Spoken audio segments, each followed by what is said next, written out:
What's up, everyone? This is a how to play One Piece card game video. If you are a player who already knows the rules, you can go ahead and skip over to the middle of the video, where I'll actually play a ranked One Piece sim game. I'll be using One Piece sim to teach everyone how to play. Shout outs to Batsu for actually making the sim. Shout outs to him. And I'll also be adding a link to the sim in the description below, so you can go ahead and get started playing if you don't have any cards and just want to learn the general cards and learn the general feel of the game before you actually pitch into any real cards. I'll basically be showing the different type of cards there are, the different colors, and all the effects of all the cards do, and the general rules of the game.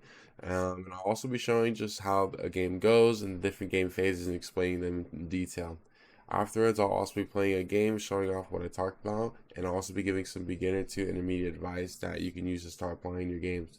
So let's get started. Yeah, so in One Piece, there are four different types of cards. There's leader cards, there's character cards, there's event cards, and there's stage cards. We'll go ahead and start with the character cards. Character cards are like minions and monsters that you play, and all of them have a different kind of effect. There's the cost value on the top left, their power value and their attribute on the top right, their counter power to the left, ability description in the middle, character name and archetype on the bottom, color on the color wheel on the bottom left, and their card number on the bottom right. So One Piece, there's six different type of colors, and along with your leader, this determines what cards you can actually put into your deck. So there's red, green, blue, purple, black, and yellow, and there's a tons of different types of cards. So leaders, for example, can have up to two different types of colors. So for example, if we have a red leader here, that means we can only put red cards in the deck. Or if we have a leader that's red and green, we can only put red and green cards in our red and green leader's deck. All decks can have up to four cards of each copy, along with your character card, event card, and stage cards. You can have, or you have 10 Dawn that's separate from your deck, and then you have your leader card. And Dawn cards are like your mana. So your entire deck is based around your leader, and you can tell it's your leader because at the bottom will also say leader. The way it will say character at the bottom, or event at the bottom, or stage at the bottom. Each leader comes with their own power value on the top right with their attribute as well. Their life from the bottom right, their color on the color wheel on the bottom left, and their ability description in the middle. Each leader has a unique leader skill, which is what it makes deck building fun because you want to build your deck around making your leader skill as good as possible. Many different types of characters and leaders abilities, but the ones we'll focus on today are on plays, activate mains, win attackings, alongside talking about rush and blockers. There are other type of abilities that will say like opponent's turn or your turn, but those are I feel are more self-explanatory. So on play effects happen whenever a character is played on the board. If there's a cost that you must pay for any effect, then you must pay it before you can actually do the effect. And if you don't pay the effect of the ability, then nothing happens and you still play the character just fine. So on play is only when you play the character. So let's say on your next turn, you would not reactivate the on play effect because it's only when you play the character. Activate main effects, however, can be used at any time on your turn except in the battle phase. So for example, in this card, the bold lettering is the cost that you have to pay. And even though it says you have to pay it or you can't get the ability, it's not a mandatory ability that goes off immediately, but you pay the cost and the ability will go off. When attacking effects are at the start of your attack, once you turn your leader sideways to attack and declare your targeted attack, you can choose to use your when attacking ability, and if you obviously pay the cost of the effect, if there is a cost. Rush is an ability that allows you to attack the turn it is played. So even here on this card, it says this card can attack on the turn in which it is played. Normally, all other cards in the game will have to wait one turn to attack. Will have to wait one turn to attack. Blocker is an ability that allows you to redirect the target of the attack. So, for example, in this card, it reads, after your opponent declares an attack, you may rest this card to make it the new target of the attack. So, after, let's say your opponent is attacking your life or one of your characters, you have this Charlotte Brûlée on the board that has a blocker. You can redirect it to the Charlotte Brûlée and let it become the new target of the attacker. And you treat it as a new battle, so you can still try to save it as you would have if you were to save your other characters. Event cards are cards that are similar to spell cards in Yu-Gi-Oh! Some event cards will say main, which means that you can only use them on your main turn, and some event cards will say counter, which means you can only use them on your opponent's turn. Some cards will even go ahead and say that you can use them on your turn and your opponent's turn. Event cards have their cost on the top left, their name and archetype on the bottom, below the color on the color wheel, and their card number on the bottom right, and the description in the middle. Going forward, we have stage cards. Stage cards are cards that you can play on your side of the field, so you and your opponent can have their own stage cards at the same time, unlike Pokemon, where you share a stage card. And stage cards have abilities similar to character cards that you can either use it on activate main, on play, and so forth. On top of all of these cards, some cards will say trigger, And trigger is an effect that activates when life is taken. So if an opponent were to hit you and you were to take that life, you would look at the card first, and if it says trigger, you could choose to activate the trigger effect of the card. Outside of life, trigger itself doesn't mean anything unless there's a card stating if this card has trigger, or for this example, you may trash one card with a trigger from your hand. So there you saw how all the cards work. Now let's see how it looks in the game. This is the general setup of the game. You will have your leader in the middle, your deck on the far right, your stage card if you were to have one in between your leader and your deck. Your characters will line up on top like this, and your Dawn stack will go on the bottom left of where you're playing. Your trash will go on your bottom right, and where your cost area is with the dog cards that you will put, and on your left section, like right here, will be your life. So in One Piece, the way the game would start out, let's say you're in a tournament setting, you would figure out who chooses first or second, and then after you've decided who goes first and second, you'll draw the top 5 cards of your deck, and you will look at your deck and see if you want to keep that hand. So right now we're deciding if we want to keep this hand, and we are going first.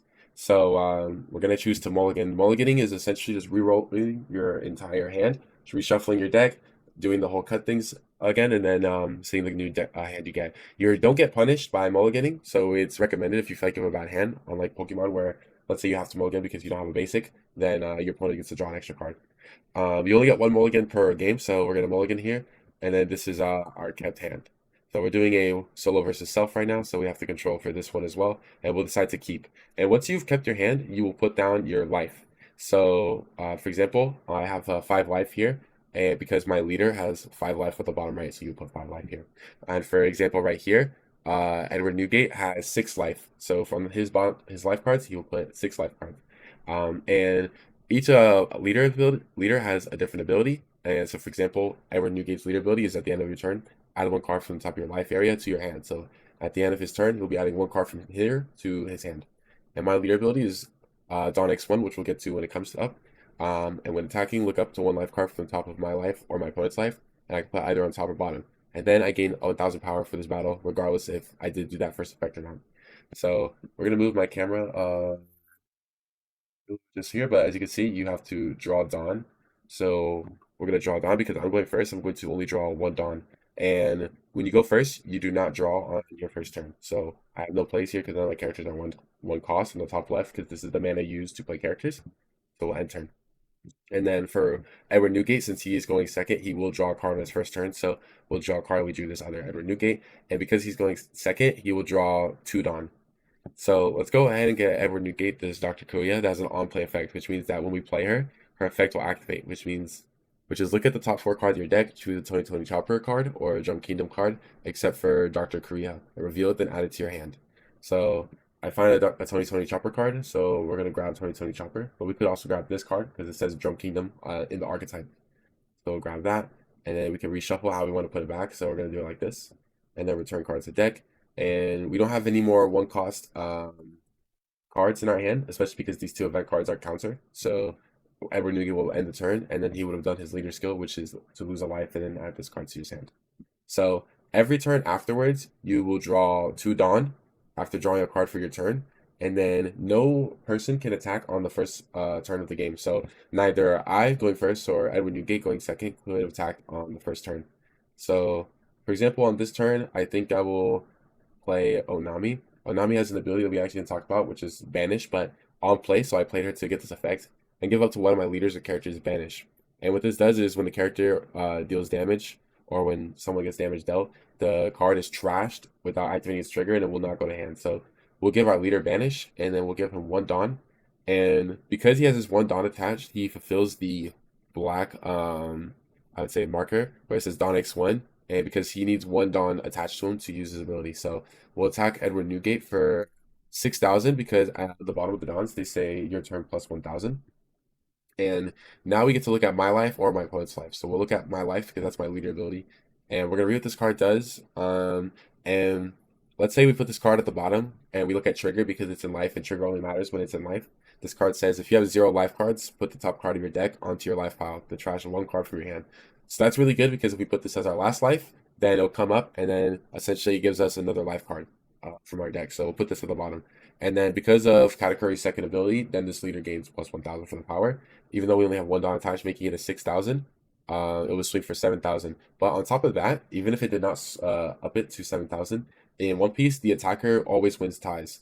So the way that you would have to counter this hit for Edward Newgate is to either have a blocker on the board or to counter it. So to counter an attack, you have to have cards in hand that have counter. So if we look at this 2020 Chopper, for example, on the left, it says counter plus 1,000. So that means that if, let's say I were to use this card to defend this attack, it would bring my leader that is a 6,000 power to 7,000.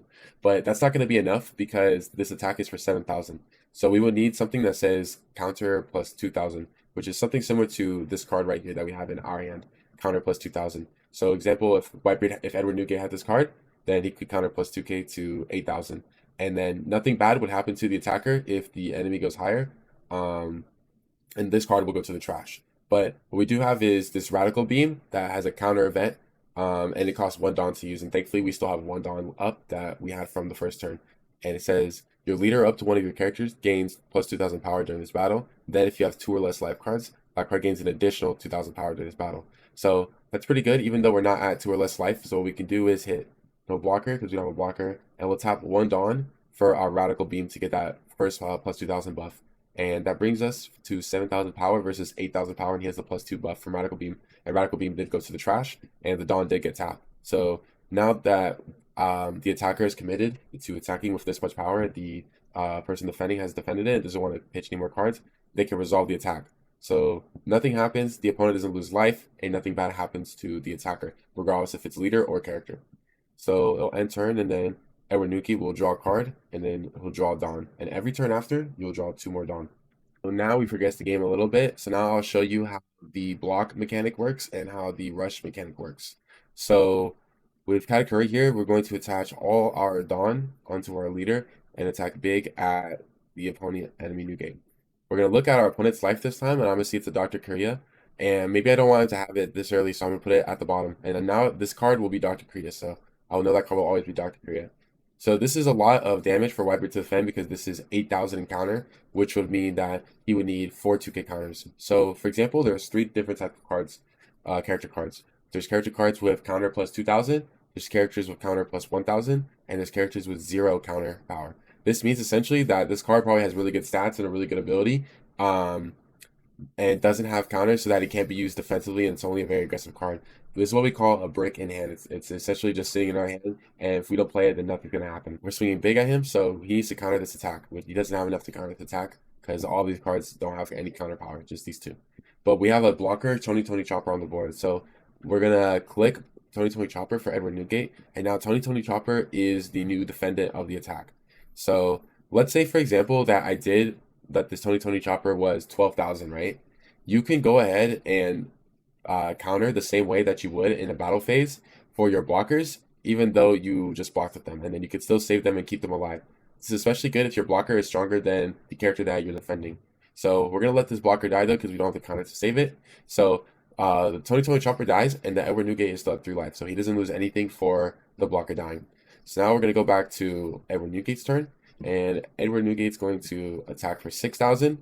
And we don't have a blocker, so we're going to no blocker. And we have a Satori 2,000 power counter, so we're going to use him to trash for counter. So 7,000 power.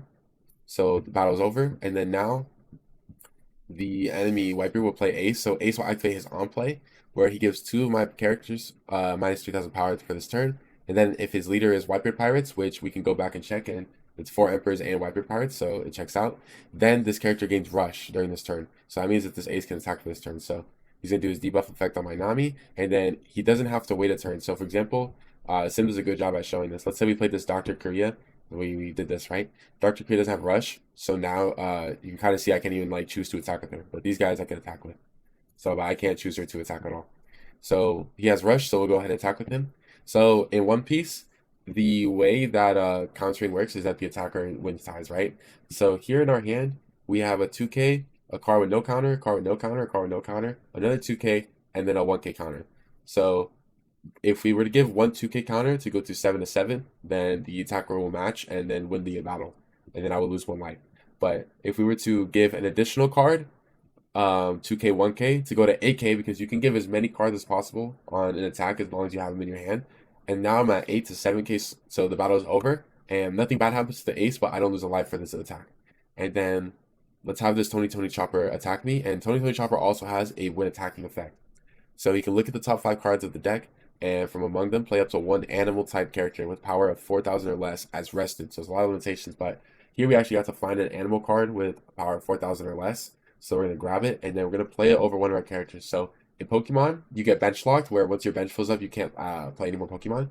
But in One Piece, it's different. You can play, you can have at most 5 characters, but you can play over any character. So this Dr. Kiri isn't going to attack this turn anyways, and she's weak going into next turn. So we're going to play it over her, and then we're going to finish Chopper's effect. And even though we have a 2K counter here, we're actually going to go ahead and take this attack. And so we actually just hit our first trigger off of first life. So trigger, so you can also see here it's saying use trigger effect.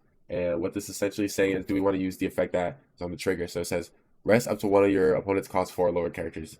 So we'll use trigger effect, and we're going to rest the Robson. And what resting does essentially is makes the character vulnerable to attack. So going back into my turn, let's say I want to attack this Dr. Korea. I'm trying to click it, but Batsu made it where I can't attack active characters because it's not within the rules. So you can't attack characters that are standing up unless your character says I can attack active characters. A character will have to be rested to attack them. So, for example, let's say we put 1 energy on our 1 Dawn, on our Onami. Onami's a 3,000 power, but with this plus 1, she can attack 4,000 power characters. So we'll go ahead and attack Robson for 4,000 power. Now, the enemy will have to defend it. Let's go ahead and defend it with a 2K. So even though it's a 2K and it's a little bit overboard than just going 5 to 4, you can still do that, and that's still okay. So that happened. And then now we're going to attack Robson again. And we're going to get 2K to defend that Robson. And then afterwards, I'm going to play a big card from my hand. So with 8 Dawn, I'm going to play an 8 cost character. You can tell it's 8 cost because on the top left, it says 8. So this card says put one character with a cost of 8 or less on the top or bottom of its owner's life area face up. So this means that I could put my life or my opponent's or my cards or my opponent's cards in the top of their life. So I'm going to go ahead and put Onami at the top of my life, and you do it face up. And some cards, when they say face up, it has to be face up because that's what the card is saying. Usually people will ask what a card means, but I think the best advice I've gone and that I can give is that the card will explain the card. So whatever the card says probably means what the card does. So, and I think One Piece does a good job at explaining their cards. So here, for example, Edward Newgate has to lose a life at the end of the turn. But let's say we played this 9 cost Edward Newgate that costs 9 and Dawn. And we read Edward Newgate's effect. So up to one of your leader gains plus 2,000 until the start of your next turn. Then you cannot add cards from your life area to your hand by your effects during this turn. Which means that this part of the effect cancels out Edward Newgate's effect. So let's say we attack my leader for 8,000 and we take that hit. So even though the life was face up, we can still activate the trigger of the card. So we're actually going to use Onami trigger, which says KO up to one of your opponent's 5 cost or lower characters. Use trigger effect and we'll KO the Tony Chopper because he has a 3 cost. And then let's say that the opponent will pass. And now the Edward Newgate did not lose a life because of his Whitebeard effect. So we'll draw a card and we'll draw Dawn. Once you get to 10 Dawn, you do not go to like 12 Dawn, 14 Dawn. You cap out at 10 Dawn. And let's say in some decks, you might even go from 10 Dawn all the way back down to 0 Dawn, depending on a character that you play. So it is possible to go down in Dawn from your from reaching 10 Dawn. So now we'll go ahead and let's say we want to attack this Edward Newgate. He's at 8,000 right now because of this Newgate buff. So our 5 to 8 means nothing. It doesn't do anything. But let's say we attacked his life for 8,000. Now it's 8,000 to 8,000 because of this card's effect. So his effect lasts until the next turn. We have a 1K in our hand to counter. So instead of having to give an additional 2,000 for this 8K, if we were at 6K normally, we just can give a 1K, get away with it. We'll go ahead and play a Charlotte Linlin. So this is a very big card. We call this like a boss monster or a boss card. If your leader has the Big Mom Pirates type, so we'll check if our leader does, and our leader does have the Big Mom Pirates type at the bottom. We can place up to 1 card from the top of my deck at the top of my life area. Then I could trash up to one of my opponent's cards from the top of their life. So we'll go ahead and do that. So we'll gain 1 life, and then we'll trash one of the opponent's life. So we trashed yet another Tony Chopper. And then we'll end our turn because we used up all our Dawn, and our characters can't swing because we just played her and she can't swing because she doesn't rush. So now we're looking in a bad spot right now for this Whitebeard player. So maybe he has to go for game. So we're going to attack our 5 leader.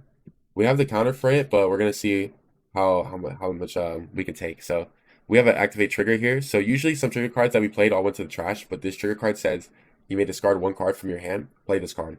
So use trigger card, we'll trash the Charlotte Linlin to play that.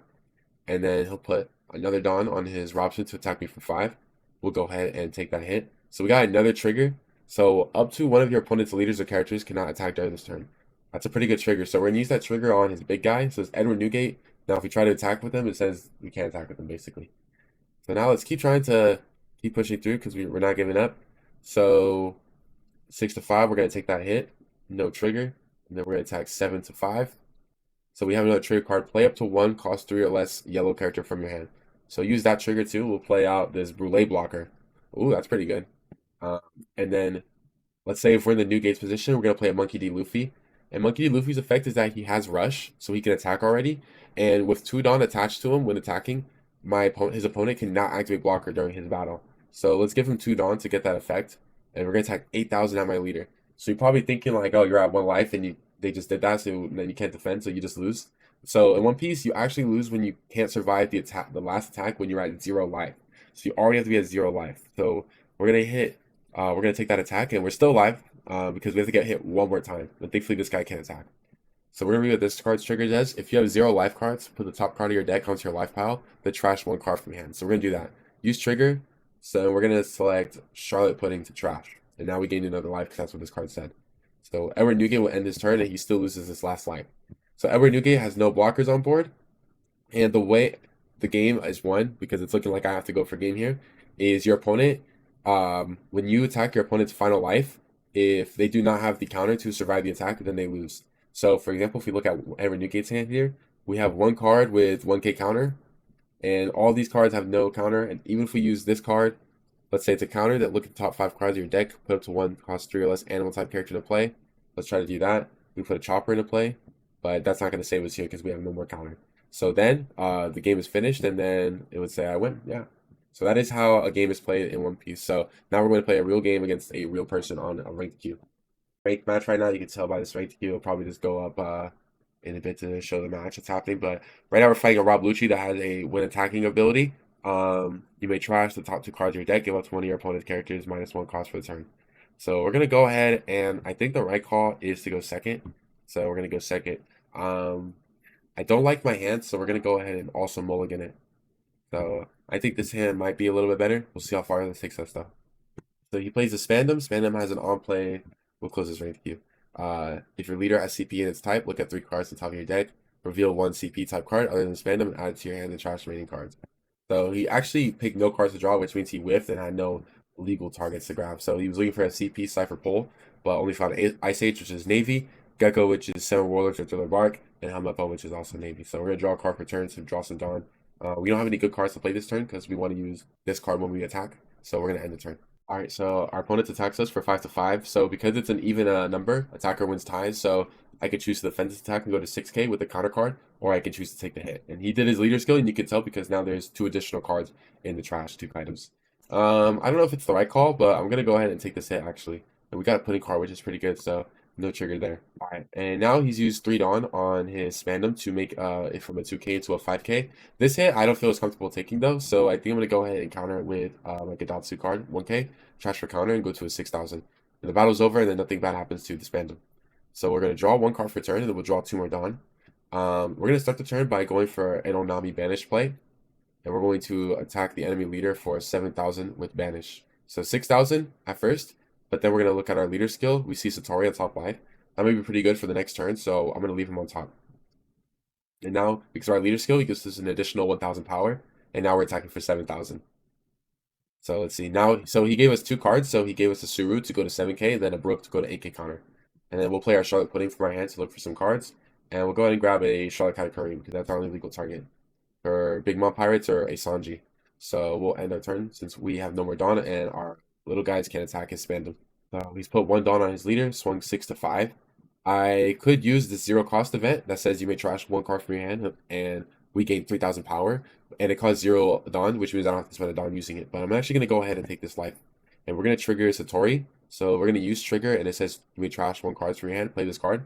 And we're going to go ahead and trash that Charlotte Katakuri, actually. Rebecca, so Rebecca has the blocker attribute and says on play can grab a black character other than Rebecca with a cost of 3 to 7 from the trash to their hand. So they grab Brooke, the one that they just played, and then they can play a cost 3 or less black character from your hand to the field rested. That's a pretty good card. And then Brooke says on play, give one character -1 cost for this turn, then KO a character with 0 cost power. So that's actually really good. So he seems like a high threat card that we need to get rid of this turn, which I think we will do. So I'm going to start the turn by going. I guess we want to do our leader skill this turn. So and we also want to make sure we play a card this turn. But we want to play this Nami, which is called kind of like playing on curve 5 at the brook first, and then see what happens. All right, we get a 2K counter. So what we're gonna do here is we're gonna play Nami, and to use the effect that says you may trash one card with the trigger from your hand. We'll go ahead and trash 0 cost because it does have trigger, and we can choose one of our enemy characters to KO. So we'll go ahead and KO Rebecca, and then we're going to attach a Dawn to our Katakuri and swing at the Brook for 6,000. Use our leader effect. It's Nico Robin. I don't have any legal targets for her, and I probably want to see more life cards, so I'm gonna put her at the bottom, and we get an additional 1,000, and then we pass turn. So ideally, our board doesn't get swept here, but it is likely since Rob Lucci is a really good leader that our board does get swept here. 5 to 5 here. I think I'm just gonna have to let him go, even though I have the counter for him. But since this card makes me trash one of my other cards, I don't think there's a card in here that I actually do want to trash. And we're swinging 5 in my life right afterwards, so I don't know what he's got up his sleeve, but I think we're also gonna go ahead and take that hit. All right, we got Pudding, and then now we went ahead and played Rebecca to play a Brook again, and didn't KO anything, thankfully. All right, so we'll go ahead and clear out this board here. They have Helmeppo and Lucci, so I think it's a go ahead to heal this Phantom so that it doesn't bite me in the butt later. We'll go ahead and attack this Brook for 5.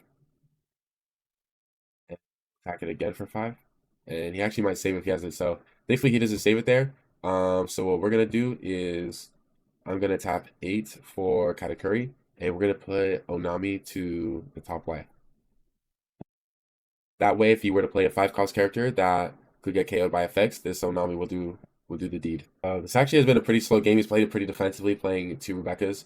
But Rob Lucci's strongest turn is once he gets to this 8, 10, the 9, 10 down mark. So I already have a feeling I feel the card that's coming over. I actually think we're going to go ahead and take this. It's not a big deal that we don't get the trigger off. Maybe it would have been a good idea to save it for the next turn, but he has such low hand size, so I don't think it's that big of a deal. Doing the whole... Oh, I feel like I would have done Spandy and Rob Lucci to get more cards in my... Yeah, I definitely would have done that. Can he, though? No. Yeah, he could have. I put his band in the trap. Yeah, but maybe he doesn't want to burn that many resources. Alright, so we need to get rid of this Brook, because Brook is kind of a priority target, so I'm going to swing 5 at it, see what he does here. Do I want to kill this Helmeppo here with my Katakuri? I think I will. Just that we haven't hit his life yet, so I kind of want to keep him on this low hand size, especially if you can start swinging with his Gecko Moria. So we're going to play 10 cost Big Mom, which we're going to gain 1 life, and we're going to trash one of our opponent's lives. Now he has 3 in hand. He could easily build back his hand size up with more Gecko Morias and more defensive options, but we're going to hope that he just doesn't have the 2 more Gecko Morias out of 28 cards that he hasn't seen yet. But knowing the Geckos they do, and see here he goes 14 at my Katakuri. I think I'm just going to go ahead and give it to him. It doesn't cost me anything to let him die. And then he might go small here with his leader, so we're going to give back that Onami that was in our life earlier. So bring us to 6K to 5K. And then he's going to play Sabo. And I didn't even explain what Gecko Moria does. So Gecko can choose up to 1 force cost character and 1 cost 2 or less character card. So he grabbed the Rebecca and he grabbed a Helmeppo. And Helmeppo on play is give up to opponent's characters -3 cost. And what Gecko allows you to do is, since you play both of the cards at the same time, you can choose which one you want to activate first. So then they did Helmeppo's effect from first, and then did Rebecca's effect to grab the Brook from the trash and then play it from their hand afterwards. So here, we're going to attack the Gecko Moria. It's probably going to get blocked by this Rebecca, though. And then we're going to go ahead and play another 10 cost Big Mom. I don't think I want to give him any freebie life, and I feel like with some cost reduction that he can definitely kill me easily here. So they use Tempest Kick, which is an event card. So it says main, draw 1 card. After this, if your trash is 10 or more cards, which they have 22 cards in their trash, give up to one of your opponent's characters -3 cost for the turn. And they played Sabo last turn. Sabo's effect says your characters can't be KO'd by card effects until the start of your next turn. Draw 2, trash 2.